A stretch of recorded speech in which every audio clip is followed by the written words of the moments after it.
दिव्या, ओ दिव्या, ये महारानी अब तक सो रही है। जल्दी उठ, बाथरूम में कपड़ों का ढेर लगा हुआ है। धूप निकलने वाली है, धोकर छत पर सूखने के लिए डाला, उसके बाद बर्तन धो लेना। अरे उठ, क्या हुआ, सुनाई नहीं दे रहा? माँ, मेरे सिर में बहुत तेज दर्द हो रहा है और बुखार भी लग रहा है। पूरी रात ठंड लगती रही। ये नाटक ना मेरे सामने मत करना, मुझे सब पता है। तू कपड़े धोने के डर से ये बहाना कर रही है। चुपचाप उठकर 2 मिनट में अगर तू बाथरूम में कपड़े धोने नहीं गई तो तेरी बहुत ठुकाई लगेगी। माँ, मैं कितनी देर से कंघी लेकर घूम रही हूँ। मेरी चुटिया बना दो, मुझे स्कूल जाने के लिए देर हो रही है।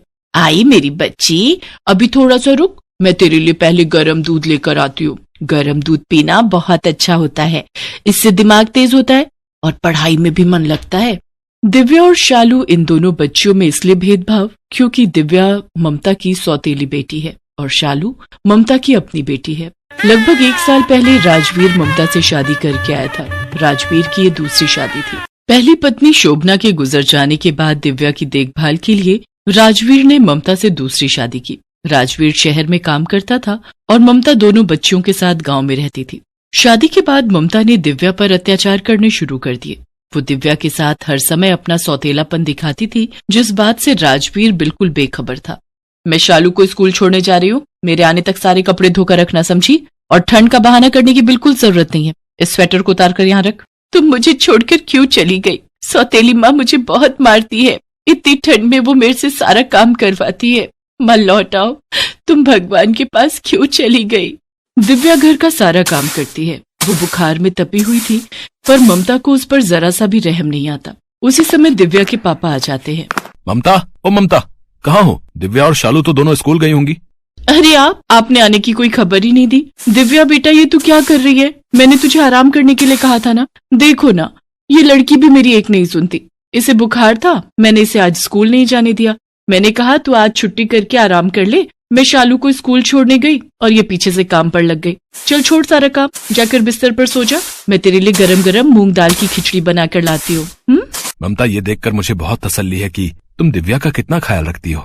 अगर जरा सा भी तेरे बापू को शक हुआ ना कि मैं तुझे स्कूल नहीं जाने देती बल्कि घर पर तेरे ऊपर जुल्म करती हूँ, तो इसी चाकू से तेरी गर्दन अलग कर दूंगी। चुपचाप आंखें बंद करके सो जा। और मैं तेरे लिए कोई खिचड़ी नहीं बना रही हूँ, पर बोल देना अपने बापू को कि तूने पेट भर खिचड़ी खा ली है। कल की रोटी पड़ी है, वो लाकर दे रही हूँ, चुपचाप खा ले चटनी के साथ। ममता, ठंड बहुत बढ़ गई है। मैं दिव्या और शालू के लिए ये नए स्वेटर और तुम्हारे लिए ये शॉल खरीद कर लाया हूँ। दिव्या ने स्वेटर क्यों नहीं पहना? दिव्या मेरी बच्ची, ये ले, तू ये स्वेटर पहन ले। जैसे ही राजवीर दिव्या को स्वेटर पहनाने लगता है, वो अपने पिता के गले लगकर जोर जोर से रोने लगती है।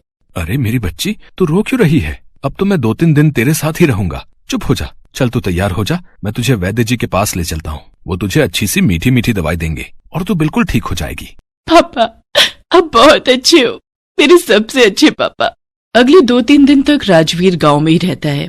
इस कारण ममता दिव्या को कुछ नहीं कह पाती। 2-3 दिन तक दिव्या बहुत खुश थी क्योंकि उसके पापा उसी के साथ रहते थे। खाना पीना, हंसना खेलना, वो दिव्या और शालू के साथ ही समय बिताते थे। पर एक सुबह जब दिव्या सोकर उठी, माँ, पापा कहीं नजर नहीं आ रहे? तू सो रही थी, वो सुबह की बस से वापस शहर चले गए। अब तेरे साथ बहुत हमदर्दी का नाटक हो गया। जाकर घर का सारा काम खत्म करके इतने दिन के मैले कपड़े रखे हुए हैं, सब धुल जाने चाहिए। और ये नए स्वेटर मुझे दे, शालू पहनेगी ये नए स्वेटर।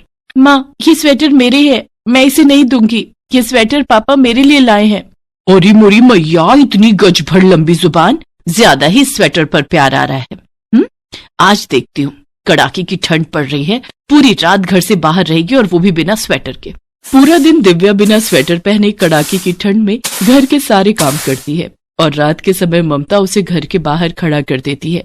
माँ, मुझे बहुत ठंड लग रही है, मुझे घर के अंदर आने दो। आप मेरे स्वेटर ले लो, मुझे ये स्वेटर नहीं चाहिए। मुझे घर के अंदर आने दो माँ। अच्छा, सुबह तो बड़ी अकड़ से बोल रही थी, मेरे पापा लाए हैं, मेरे पापा का लाया स्वेटर मैं किसी को नहीं दूंगी। अब सारी अकड़ निकल गई भरी ठंड देखकर। अब मैं भी जिद्दी हूँ, मैं तेरी कोई बात नहीं सुनूंगी। आज तू ठंड में बाहर ही खड़ी रहेगी। दिव्या ठंड से ठिठुर रही थी। कड़ाके की सर्दी थी। गांव वाले भी अपने घरों में दुब के बैठे थे। किसी की भी नजर दिव्या पर नहीं गई। दिव्या एक दीवार के सहारे बैठकर रोने लगी। माँ, बहुत ठंड लग रही है। दूसरी माँ ने मुझे घर से निकाल दिया, पापा भी चले गए। माँ, तुम कहाँ हो? माँ, दिव्या को अंदर बुला लो, बाहर बहुत ठंड है।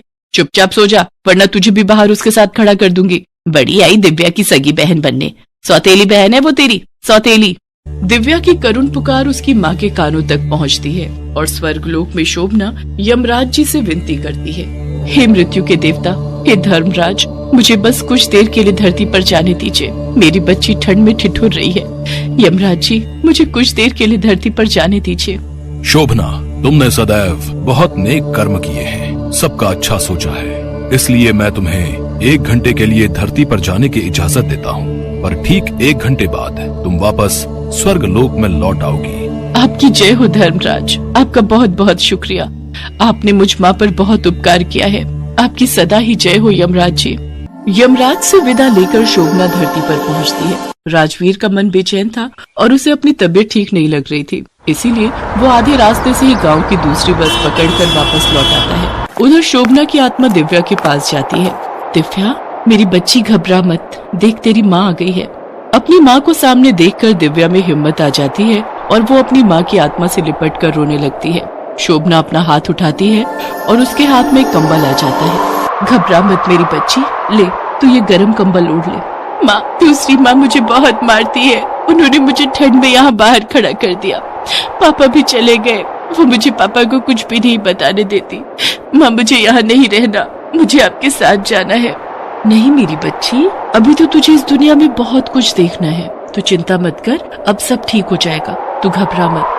राजवीर शोभना और दिव्या की सारी बातें सुन लेता है और गुस्से में आ जाता है। शोभना, मुझे माफ कर दो, इन सब बातों का कारण मैं हूँ। न मैं दूसरी शादी करता और न मेरी बच्ची के साथ आज ये सब होता। मैं ममता को जिंदा नहीं छोड़ूंगा। आज एक माँ की ममता जीत गई और एक पिता का प्यार हार गया। आज तुम्हारी आत्मा अपनी बच्ची को बचाने के लिए आई है और मैं अपनी बच्ची के दर्द को नहीं समझ पाया। धिक्कार है मेरे पिता होने पर। आप तो चले गए थे ना, अब आप कैसे लौट आए? शायद मेरी बच्ची के आंसुओं की आवाज ने मुझे वापस बुला लिया। मैं तुम्हें इस घर में एक पल भी नहीं रहने दूंगा। मैं सब गांव वालों के सामने तुम्हें इस घर से और अपनी जिंदगी से निकाल रहा हूँ। ऐसा न कहो, मुझे माफ कर दो, मुझसे गलती हो गई, मुझे माफ कर दो। राजवीर ममता की एक नहीं सुनता, उसने काम ही ऐसा किया था। अगर ठंड के कहर से बिन माँ की बच्ची दिव्या को कुछ हो जाता तो कौन जिम्मेदार होता। यही सब सोचकर राजवीर ममता को घर से निकाल देता है। अब मुझे जाना होगा, मेरे पास सिर्फ इतना ही समय था। अपना और दिव्या का ख्याल रखना। मेरा आशीर्वाद मेरी बच्ची दिव्या के साथ हमेशा रहेगा।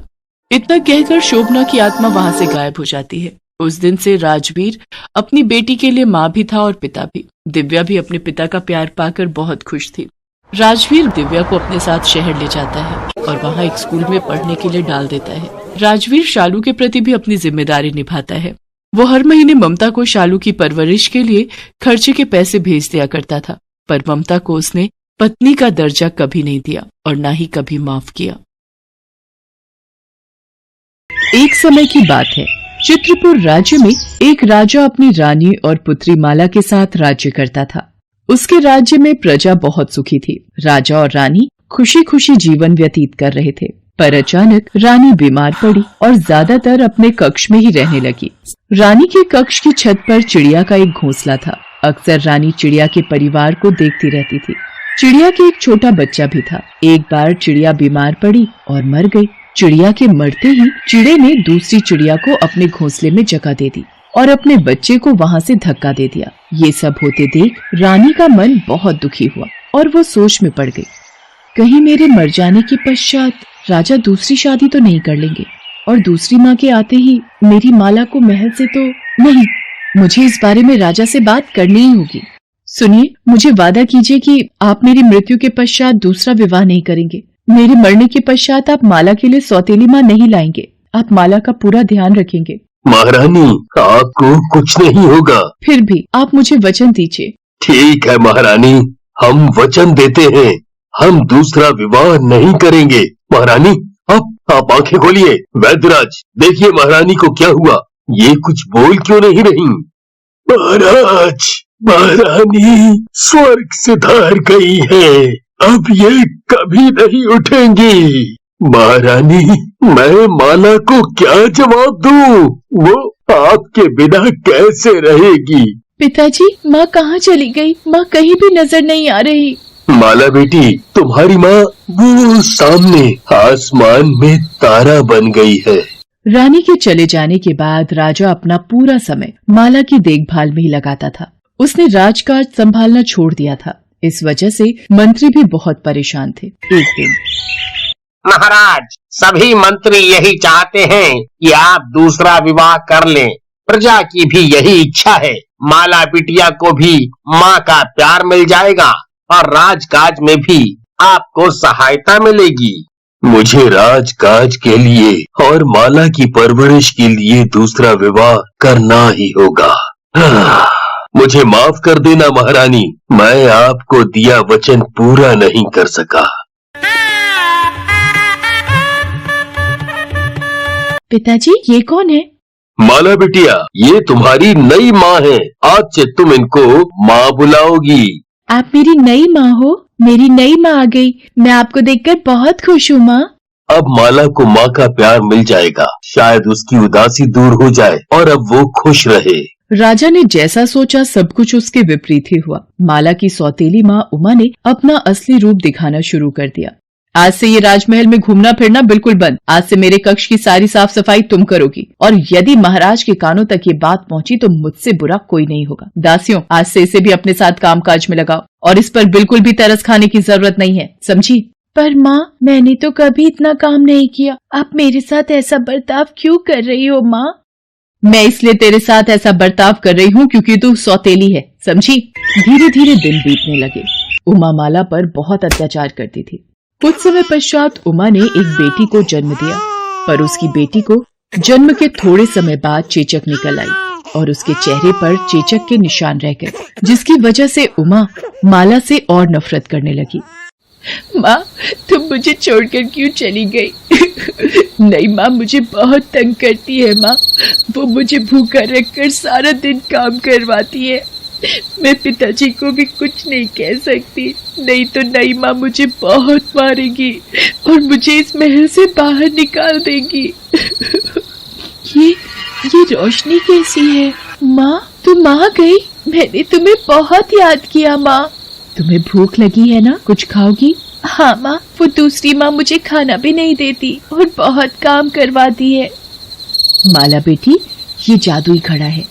जब भी तुम्हारा कुछ खाने का मन करे तो तुम इस जादुई घड़े में हाथ डालना, वो चीज तुम्हारे हाथ में आ जाएगी। पर ये बात तुम अपने पिताजी को या किसी को भी नहीं बताना। माला को जादुई घड़ा देकर उसकी माँ की आत्मा अदृश्य हो जाती है। माला अब उस जादुई घड़े में से अपने खाने के लिए पसंद की चीज ले लिया करती थी। माला अब बहुत खुश रहने लगी थी। ये देखकर उमा चौंक जाती है। ये माला दिन पर दिन इतनी मोटी कैसे होती जा रही है? इसे तो कमजोर होना चाहिए था। मैं तो इसको कुछ खाने के लिए नहीं देती हूँ, सारा दिन भूखा रखती हूँ और काम भी बहुत करवाती हूँ, पर ये कमजोर नहीं हुई और न ही मेरे से खाना मांगती है। कुसुम, ये माला आखिर अपनी भूख कैसे मिटा रही है? कौन इसे खाना दे रहा है? इसका पता लगाकर मुझे बता। ठीक है माँ, मैं पता लगाती हूँ। जादुई घड़े, मुझे आज पूरी पकवान खाने का बहुत मन है, जल्दी से दे दो। अरे ये क्या? खाने की इतनी सारी चीजें, वो भी इस घड़े में से। मैं ये बात माँ को बताती हूँ। माँ, माला दीदी के पास एक घड़ा है जिसमें से वो कुछ भी खाने का मांग लेती है। अच्छा, तभी मैं सोचूं ये जादूगरनी कैसे इतनी मोटी होती जा रही है। अब बताती हूँ इसे। उमा माला से घड़ा छीनकर तोड़ देती है। बेचारी माला फिर से उदास हो जाती है। धीरे धीरे समय बीतने लगा। माला और कुसुम बड़ी हो गई थी। राजा को माला के विवाह की चिंता होने लगी। राजा ने सभी राज्यों में माला के लिए अच्छा वर ढूंढना शुरू कर दिया। एक दिन, महारानी उमा, माला के लिए एक बहुत ही सुंदर वर मिल गया है, जो कि एक बहुत बड़े राज्य का राजकुमार है। ये तो बहुत अच्छी बात है। माला की शादी की सारी तैयारियां मैं खुद करूंगी। मैं इसकी शादी किसी कीमत पर नहीं होने दूंगी। मुझे तांत्रिक बाबा से मिलना ही होगा। तांत्रिक बाबा, मुझे कुछ भी करके माला का विवाह रोकना है। महारानी, आप किसी भी तरह ये कील माला के सिर में घोंप देना, आपका काम हो जाएगा। उमा तांत्रिक का दिया कील लेकर वापस महल आ गई और विवाह के दिन, अरे माला बेटी, आओ आज मैं तुम्हें अपने हाथों से सजाऊंगी। आखिर मैं भी तो माँ होने का फर्ज निभाऊं। लाओ, मैं तुम्हारी बालों में कंघी कर देती हूँ। माँ कितना बदल गई हैं। जल्दी से ये कील इसके सिर में घोंप देती हूँ। आह, माँ मेरे सिर में कुछ चुभा। माला ने एक चिड़िया का रूप ले लिया। ये देख उमा जोर जोर से हंसने लगी। अब बन दुल्हन, बड़ी आई मेरी बेटी की जगह लेने वाली। अब तू उम्र भर चिड़िया बनकर यही महलों में मंडराती रहना। अब तेरी जगह मेरी बेटी दुल्हन बनेगी। उमा ने माला की जगह कुसुम को दुल्हन का जोड़ा पहना दिया और चेहरे को घूंघट से ढक दिया। किसी को भी कुछ पता नहीं चला और माला की जगह कुसुम का विवाह राजकुमार से हो गया। विवाह के पश्चात जैसे ही राजकुमार अपने कमरे में गया, घूंघट उठाते ही वो चौंक गया और बोला, तुम कैसे? तुम माला नहीं हो, तुम तो उसकी छोटी बहन कुसुम हो। माला कहाँ है? तुम दुल्हन के रूप में क्या कर रही हो? मेरी शादी तो माला से हुई है। माला किसी के साथ भाग गई है। अपने परिवार की इज्जत बचाने के लिए ही मैंने आपसे विवाह किया। मेरे पास और कोई रास्ता नहीं था। अब जो बिन गया सो मोती। अब ये तुम्हारी पत्नी है, इसे स्वीकार करना ही तुम्हारा धर्म है पुत्र। दूसरी तरफ राजा माला के लिए उदास रहने लगा। उमा, हमारी माला ऐसी नहीं थी कि किसी के साथ भाग जाए। महाराज, मुझे तो विवाह के दिन पता चला, इसलिए ही मैंने कुसुम को इस विवाह के लिए तैयार किया। एक दिन महल के बगीचे में टहलते हुए राजा को वो चिड़िया दिखाई देती है। महल के बगीचे में ये इतनी सुंदर चिड़िया, पर ये तो कोई गीत गुनगुना रही है। हो जाती मैं पिता पराई, मिलना था ससुराल पिया, सिर पर उस दिन वार किया, बना दिया मुझको चिड़िया। ये कौन सा गीत गा रही है? ये समझ नहीं आ रहा। राजा रोजाना चिड़िया को देखता और उसको पकड़ने की कोशिश करता, पर चिड़िया उड़ जाती थी और गीत गाने लगती थी। कुछ दिन बाद इस चिड़िया को पकड़ना मुश्किल है, कोई तरकीब लगानी होगी। इस डाली पर चिपचिपा गोंद लगा देता हूँ। हाँ, ये ठीक रहेगा। अरे, मैं उड़ क्यों नहीं पा रही हूँ? मेरे पंख चिपक गए हैं। अब समझूंगा आखिर तुम कौन सा गीत गाती हो। पर चिड़िया रानी, तुम तो बहुत गंदी हो रही हो। तुम पर तो सारी धूल मिट्टी लगी हुई है और ये गोंद भी तुम्हारे पंखों पर लग गया है। चलो, पहले मैं तुम्हें नहला देता हूँ, फिर तुम्हारा गीत सुनूंगा। अरे चिड़िया रानी, ये तुम्हारे सिर पर कील कैसा? तुम्हें इससे कितना दर्द हो रहा होगा। ये कील तुम्हारे सिर में किसने खोप दिया? रुको, घबराओ नहीं, मैं इस कील को अभी निकाल देता हूँ, तुम्हें दर्द में आराम मिलेगा। राजा ने जैसे ही चिड़िया के सिर में से कील निकाला, वो माला के रूप में आ गई। माला, मेरी बेटी, तुम चिड़िया के रूप में? ये सब क्या है बेटी? तुम्हें ये चिड़िया का रूप कैसे मिला? अचानक चिड़िया को माला के रूप में देखकर उमा डर गई और माला राजा को सच्चाई बताए इससे पहले ही वो राजा के पैरों में गिरकर माफी मांगने लगी। महाराज, मुझे माफ कर दीजिए। मैं माँ की ममता में अंधी हो गई थी। मैंने कुसुम और माला के बीच सगी और सौतेली का फर्क किया। क्या ये सब तुमने किया महारानी उमा? हम तुम्हें इसी वक्त देश निकाला देते हैं। सैनिकों! नहीं महाराज, मुझे माफ कर दीजिए। मुझे देश निकाला मत दीजिए। पिताजी, चाहे माँ कैसी भी है, पर है तो मेरी माँ ही ना। और फिर इन्होंने जो कुछ भी किया मेरी बहन कुसुम के लिए ही किया। पिताजी, माँ को माफ कर दीजिए। देखा तुमने महारानी, मेरी माला कितने बड़े दिल की है। आज भी ये तुम्हारा ही पक्ष ले रही है। माला, मेरी बच्ची, मुझे माफ कर दे। माला सब कुछ भूलकर उमा की सारी गलतियां माफ कर देती है। कुछ समय पश्चात राजा एक उचित वर ढूंढकर माला का विवाह संपन्न कर देता है। नंदिनी अपने माता पिता के साथ रहती थी। नंदिनी 8 साल की थी। उसकी माँ बहुत बीमार हो गई। नंदिनी के पिता ने बहुत से डॉक्टर बदले, पर फिर भी कोई फायदा नहीं हुआ। नंदिनी की माँ को नंदिनी की फिक्र थी। उसे पता था कि वो बच नहीं पाएगी। एक दिन नंदिनी की माँ ने उसके पिता को बुलाया और कहा, सुनो जी, मुझे पता है मैं अब बच नहीं पाऊंगी। मेरे जाने का समय नजदीक है। बस मुझे नंदिनी की चिंता है। वो मेरे बिना कैसे रहेगी? आप मेरे मरने के बाद उसे संभाल लेना। नंदिनी को आप मेरी कमी कभी भी महसूस मत होने देना। आप मुझे वचन दो, आप उसका ध्यान रखोगे ना? ये तुम कैसी बात कर रही हो जानकी? तुम्हें कुछ नहीं होगा, तुम जल्दी ही ठीक हो जाओगी। और नंदिनी का तुम ही ख्याल रखती आई हो और आगे भी तुम ही रखोगी। कुछ दिनों बाद जानकी का स्वर्गवास हो जाता है। नंदिनी और उसके पिता अकेले रह जाते हैं। नंदिनी अक्सर अपने पिता से पूछती है, पिताजी, माँ कहाँ चली गई? माँ की बहुत याद आती है पिताजी। मुझे माँ के हाथ से ही खाना खाना है। नंदिनी मेरी बिटिया, तुम्हारी माँ आसमान का तारा बन गई है। किसी तरह गणेश नंदिनी को खाना खिलाकर सुला देता है, पर गणेश बहुत चिंता में पड़ जाता है कि नंदिनी एक माँ के प्यार के बिना कैसे पलेगी, बड़ी होगी। उसे यही महसूस होता है कि नंदिनी को एक माँ के प्यार की जरूरत है। अगले दिन गणेश की मौसी गांव से आती है। वो गणेश को नंदिनी की खातिर फिर से घर बसाने को कहती है, ताकि नंदिनी को एक माँ का प्यार मिल सके। मौसी और रिश्तेदारों के बार बार जोर देने पर गणेश नंदिनी की खातिर दूसरी शादी करने के लिए तैयार हो जाता है। कुछ दिनों बाद गणेश की शादी माला नाम की लड़की से हो जाती है। गणेश नंदिनी को बताता है कि माला उसकी नई माँ है। नंदिनी माला को नई माँ के रूप में देखकर बहुत खुश होती है। माला स्वभाव से बहुत ही चालाक और तेज तर्रार थी। गणेश के सामने तो वो नंदिनी से बहुत प्यार से बात करती थी, मगर जब गणेश काम पर जाता तो माला पीछे से नंदिनी पर बहुत अत्याचार करती थी। नंदिनी माला के व्यवहार से बहुत दुखी होती थी, पर माला के डर से वो अपने पिता को कुछ नहीं बता पाती थी। नंदिनी अपनी माँ की तस्वीर को सीने से लगाकर रोने लगती थी। अब माला की अपनी भी एक बेटी पैदा हो गई थी, जिसका नाम पूर्वी था। माला ने नंदिनी पर बिल्कुल ध्यान देना बंद कर दिया था। धीरे धीरे नंदिनी और पूर्वी बड़ी हो गई। नंदिनी बहुत ही सुंदर और समझदार हो गई थी, जबकि पूर्वी बहुत ही लापरवाह और बिगड़ी हुई थी। हर वक्त पार्टियों में घूमना, शॉपिंग करना, यही उसका काम था। पूर्वी भी अपनी माँ माला की तरह ही नंदिनी को तंग किया करती थी। सारा दिन अपना काम करवाना, नंदिनी पर अत्याचार करना, यही सब बचपन से अपनी माँ माला से उसने सीखा था। नंदिनी के प्रति दोनों के इस व्यवहार को देखकर नंदिनी का पिता गणेश बहुत दुखी होता था और यही सोचता था कि काश वो दूसरी शादी ना करता तो नंदिनी को सौतेली माँ का अत्याचार ना सहना पड़ता। एक दिन पूर्वी अपनी माँ से बोली, माँ, मेरी अलमारी में ये कुछ फटे पुराने कपड़े रखे हैं, बेकार की जगह घेर रहे हैं, इन्हें नंदिनी को दे दो। वैसे भी कल मैं मार्केट से शॉपिंग करके आई हूँ, तो नए कपड़ों के लिए जगह बन जाएगी। पूर्वी, तुम नंदिनी को अपने फटे पुराने कपड़े दे रही हो, शर्म आनी चाहिए तुम्हें। एक तो मेरी बेटी अपने कपड़े दे रही है, ऊपर से तुम मेरी बेटी को ही सुना रहे हो। चल पूर्वी अपने कमरे में, ये दोनों बाप बेटी तो तुझे नजर लगा देंगे।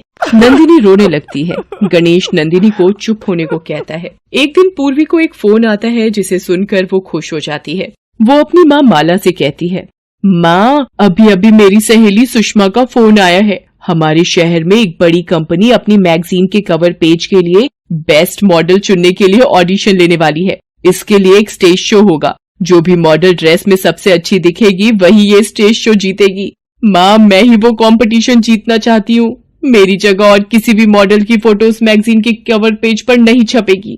हाँ हाँ मेरी बच्ची, तुम देखना, हम ऐसी ड्रेस डिजाइन करवाएंगे कि सारे जज बस तुम्हें ही देखते रह जाएंगे। माँ, सुषमा ये भी कह रही थी कि इस शो में शहर के नामी बिजनेसमैन मिस्टर किशोरी लाल जी का इकलौता बेटा पंकज भी आने वाला है और सुना है फाइनल नतीजा उसी के कहने पर निकलेगा।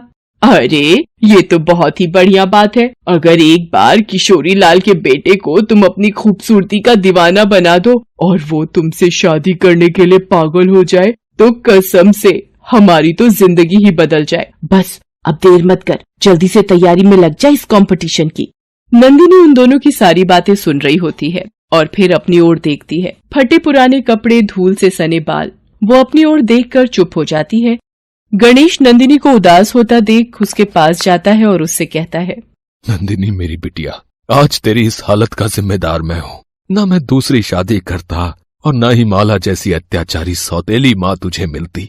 मैं तो तेरे लिए माँ लाना चाहता था, पर माला से शादी करके मैंने तुझे सौतेली माँ दे दी। मुझे जानकी ने तुम्हारी देखभाल के लिए जिम्मेदारी सौंपी थी, पर मैं जानकी को दिया वचन नहीं निभा पाया। मुझे माफ कर दे बिटिया। नहीं पिताजी, आपको माफी मांगने की जरूरत नहीं है और आप रोइए मत, नहीं तो मेरा मन भी दुखेगा। गणेश उदास मन से वहाँ से चला जाता है। वो उस वक्त कुछ नहीं कर सकता था। कुछ दिनों बाद कंपटीशन की तारीख होती है। शो वाले दिन पूर्वी अपनी माँ के साथ तैयार होने ब्यूटी पार्लर चली जाती है। नंदिनी उदास मन से रोते हुए अपनी माँ को याद करने लगती है। माँ, पिताजी बचपन में समझाया करते थे कि तुम आसमान में तारा बन गई हो। माँ, आज मुझे आपकी बहुत याद आ रही है। आज मैं अपने आप को बहुत अकेला महसूस कर रही हूँ। माँ, तुम कहाँ हो? मेरे पास आ जाओ माँ। रोते रोते नंदिनी की आंखों के आगे चमकीली रोशनी आ जाती है और उस रोशनी में उसे अपनी माँ दिखाई देती है। वो नंदिनी को पुकारती है, क्या हुआ मेरी बच्ची, घबरा मत, मैं तो तेरे पास ही हूँ, आ मेरे गले से लग जा मेरी बच्ची। माँ तुम क्यों चली गई? मुझे यहाँ अकेले बहुत डर लगता है, मैं क्या करूँ माँ? अब तुझे कोई तंग नहीं करेगा। माँ मैं भी नई माँ को अपनी माँ मानती हूँ, फिर वो हमेशा मुझसे भेदभाव क्यों करती हैं? आज भी प्रतियोगिता के लिए वो पूर्वी को ही तैयार कर रही हैं। तू रो मत नंदिनी मेरी बच्ची, मैं तुझे ऐसी चीज दूंगी जिसे पहनते ही तू किसी परी की तरह सुंदर दिखने लगेगी। ये ले नंदिनी, ये जादुई चप्पल है, इसे पहनते ही तेरी वेशभूषा बिल्कुल बदल जाएगी। पर याद रखना, अपना चेहरा छुपा कर रखना ताकि माला या पूर्वी तुम्हें पहचान न सके। पर एक बात का ध्यान रखना, रात 12 बजे से पहले तुम्हें लौटना होगा, क्योंकि इस जादुई चप्पल का जादू रात 12 बजे के बाद समाप्त हो जाएगा। नंदिनी जैसे ही जादुई चप्पल पहनती है वैसे ही बहुत ही सुंदर साड़ी पहने वो तैयार हो जाती है। नंदिनी की वेशभूषा बहुत ही सुंदर होती है, जिसमें नंदिनी बिल्कुल एक मॉडल की तरह तैयार हुई दिखाई देती है। नंदिनी अपने आप को देखती है, उसके फटे पुराने कपड़े और बाल सुंदर साड़ी और खूबसूरत बालों में बदल जाते हैं। तब जानकी की आत्मा उससे कहती है, नंदिनी अब मेरे जाने का समय आ गया है, तुम हिम्मत से इस प्रतियोगिता में भाग लेना और जीतना। मेरा आशीर्वाद हमेशा तुम्हारे साथ है। नंदिनी दुखी मन से अपनी माँ को विदा करती है। वो अपने चेहरे को साड़ी के पल्ले से ढक लेती है। वो जैसे ही छुपती छुपाती घर के बाहर पहुँचती है, एक चमचमाती गाड़ी उसके सामने आ जाती है। गाड़ी में से एक ड्राइवर बाहर निकलता है और नंदिनी को गाड़ी में बैठने के लिए कहता है। नंदिनी गाड़ी में बैठ जाती है। गाड़ी सीधी शो वाले स्थान पर पहुंचकर रुक जाती है। नंदिनी थोड़ी घबराई हुई सी गाड़ी से बाहर निकलती है। वो स्टेज के पीछे वाली जगह पर पहुंचती है। थोड़ी देर में ही शो शुरू होने वाला होता है। नंदिनी देखती है पूर्वी भी वहीं आसपास खड़ी है। नंदिनी घूंघट से चेहरे को ढकी रहती है। तभी शो शुरू होने की आवाज आती है कि सारी लड़कियां लाइन में रेडी हो जाएं। नंदिनी भी लाइन में लग जाती है। धीरे धीरे सभी लड़कियां एक एक करके स्टेज पर जाने लगती हैं। शो शुरू हो जाता है। पूर्वी भी अपनी ड्रेस को दिखाती हुई स्टेज पर आती है। सभी मॉडल नंदिनी को देख रही होती हैं कि ये घूंघट में कौन है। तभी नंदिनी का नंबर आ जाता है। नंदिनी स्टेज पर जाती है। नंदिनी जैसे ही स्टेज पर पहुंचती है, वहां बैठे सभी लोगों की निगाहें उस पर टिक जाती हैं। घूंघट में सजी हुई मॉडल देखकर सब हैरान रह जाते हैं। वहीं बैठा किशोरी लाल जी का बेटा पंकज भी नंदिनी को देखता रहता है।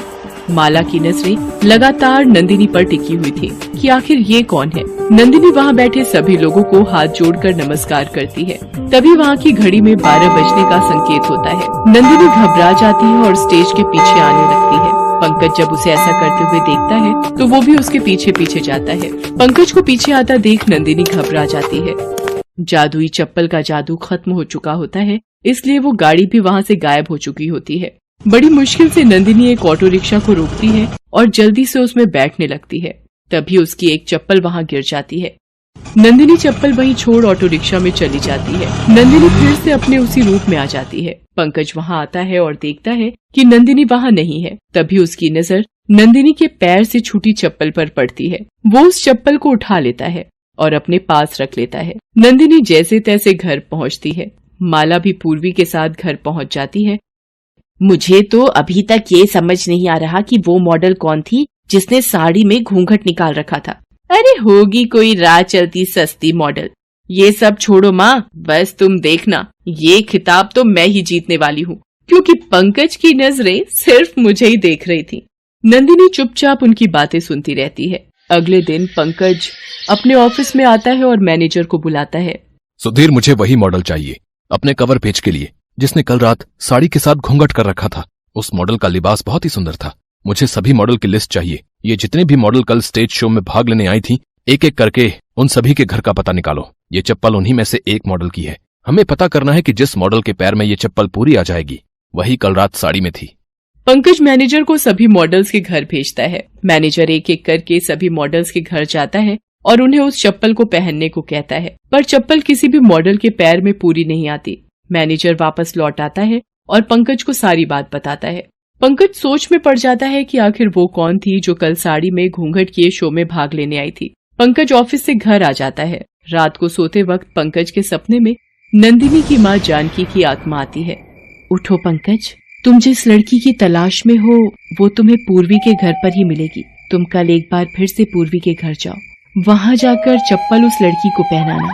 उस लड़की के पैर में ये चप्पल आ जाएगी। अचानक से पंकज का सपना टूट जाता है और उसकी आंख खुल जाती है। वो सपने के बारे में सोचता रहता है और ऑफिस जाकर मैनेजर से कहता है कि पूर्वी जिसने शो में भाग लिया था उसके घर वो खुद जाना चाहता है।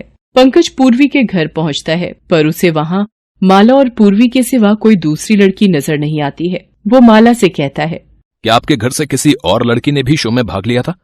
नहीं नहीं पंकज जी, शो में सिर्फ पूर्वी ने ही भाग लिया था। हमारे घर में और ऐसा कोई है ही नहीं जो मॉडल हो और पूर्वी की तरह सुंदर हो।